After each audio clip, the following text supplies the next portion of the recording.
Hey, it's Shadera Angelina. Thank you for clicking to watch this video. In today's video, I'm going to be doing a prenatal second trimester yoga sequence. It's a really quick one, less than 10 minutes, and it's going to be targeting my hips to stretch them out. This yoga sequence is literally created for if you're pregnant in the second trimester for hip stretches. You can also do it if you're not pregnant, so it's just a quick yoga sequence.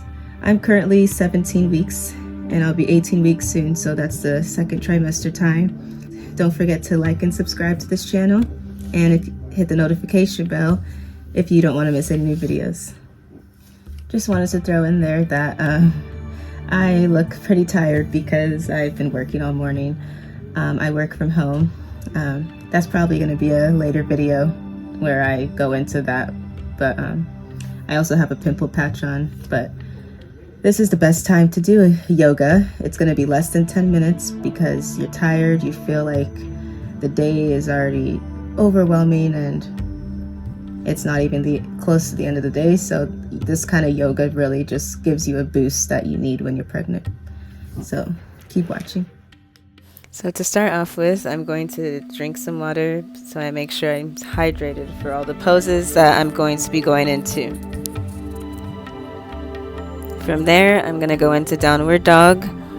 No, sorry, this is child's pose.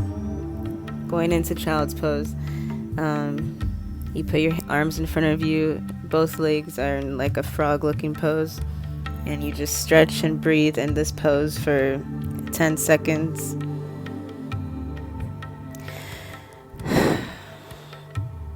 So this is the child's pose.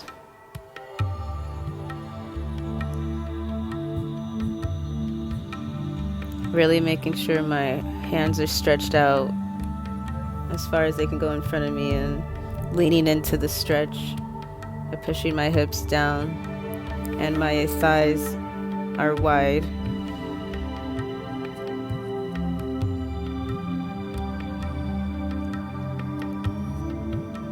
Just keep breathing. From here, I go back into tabletop. That's when you're just on 2 knees and 2 hands on the floor. That is a tabletop pose. I had to pull my pants up. And from there, I'm going to start doing tabletop hip circles in one direction. So you just move your hips while you're in the tabletop in one direction. Really leaning into the stretch. And then you do the opposite direction. Leaning into the stretch, breathing.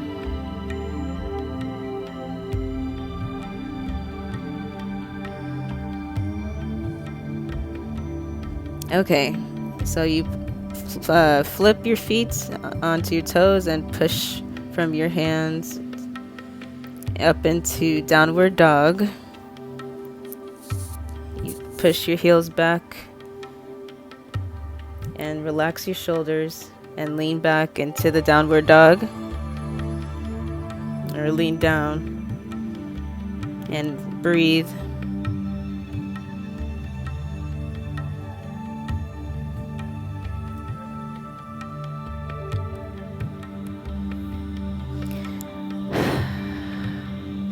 Then I walk my feet up to meet my hands.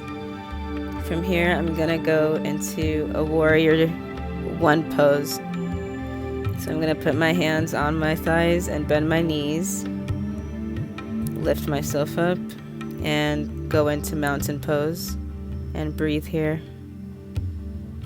The camera cut off. I didn't realize, and I almost fell. I'm still learning. So this is a warrior 1, and you put one leg back.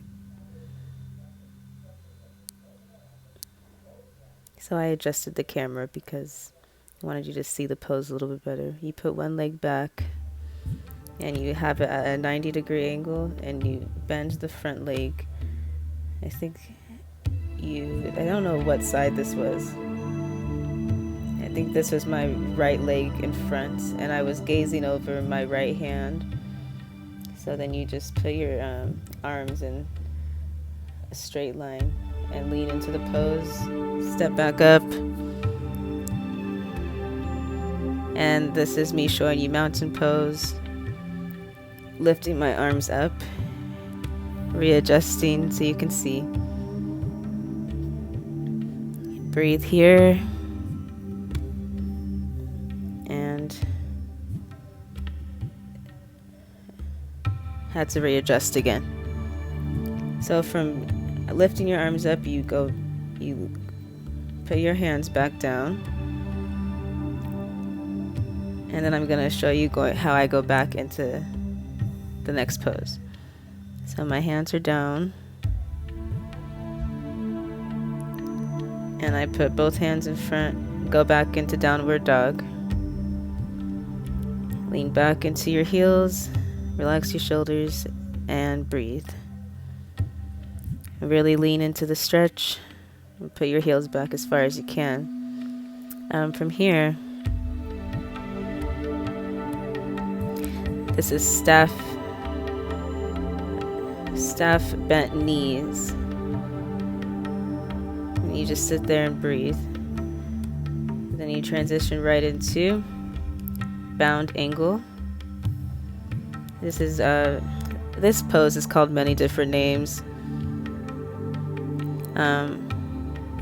It can be the star, but for this practice they called it the bound angle. You put your feet together, push them in, grab your ankles or your toes, and lean forward. Make sure your back is straight, and you can relax your shoulders. Not your shoulders. You can relax your elbows on your thighs. Hold onto your feet and lean forward into it, but make sure your back is straight. And just breathe. This is one of my favorites.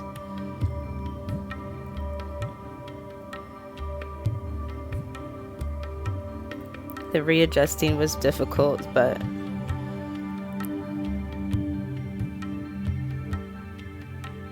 made it work. From here, go back into staff bent knees, and now I'm going to do a sideline savasana. So I put my left leg out straight, bend my right leg over my left leg. Now I'm going to relax my head on my left arm. You can put your arm down or hold your belly and support the baby. And close your eyes. Just adjust so that you're as comfortable as possible. And you just breathe. I believe this was about 30 seconds. So I'm breathing here, just relaxing. Okay, and then I'm starting to bring movement back into my fingers and my toes.